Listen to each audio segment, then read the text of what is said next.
सीधा सादा, क्योंकि हम ही हैं असली। यूपी में इन दिनों सियासी माहौल काफी गरमाया हुआ है। दरअसल समाजवादी पार्टी के नेता स्वामी प्रसाद मौर्य अपने विवादित बयानों की वजह से सुर्खियों में बने हुए हैं।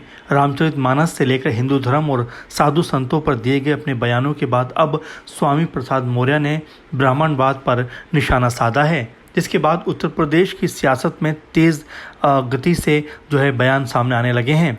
इसी बीच सुबह सपा के राष्ट्रीय महासचिव अरविंद राजभर ने इसे लेकर सपा प्रमुख अखिलेश यादव पर जोरदार हमला किया है।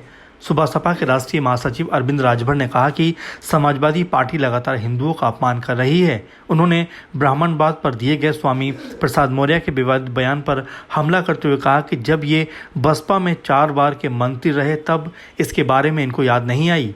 बीजेपी में गए, सत्ता की मलाई खाई, तब याद नहीं आया, लेकिन अब समाजवादी पार्टी में आते ही इन्हें सब कुछ याद आ गया है। अरविंद राजभर ने इन सभी विवादित बयानों के पीछे सीधे तौर पर अखिलेश यादव को जिम्मेदार ठहराया है। अरविंद ने कहा है कि ये कभी रामचरितमानस पर सवाल खड़ा करते हैं तो कभी हिंदुओं की आस्था पर सवाल, मंदिरों पर भी सवाल उठाते हुए नजर आते हैं। अरविंद सीधे तौर पर कहते हैं कि इसके पीछे सिर्फ और सिर्फ अखिलेश यादव का हाथ है। इसके साथ ही अखिलेश यादव को नकली हिंदू बताते हुए अरविंद ने कहा कि अखिलेश यादव ने खुद कबूल किया है कि वो नकली हिंदू हैं, इसलिए क्योंकि उन्हें हिंदुओं का वोट नहीं चाहिए।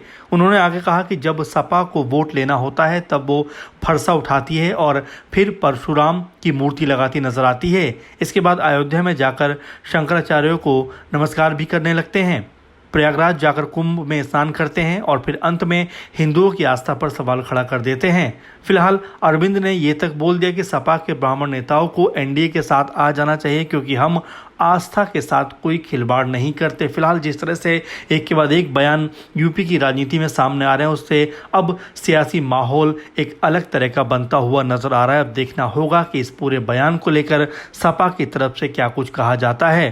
सीधा साधा न्यूज़ रूम की रिपोर्ट।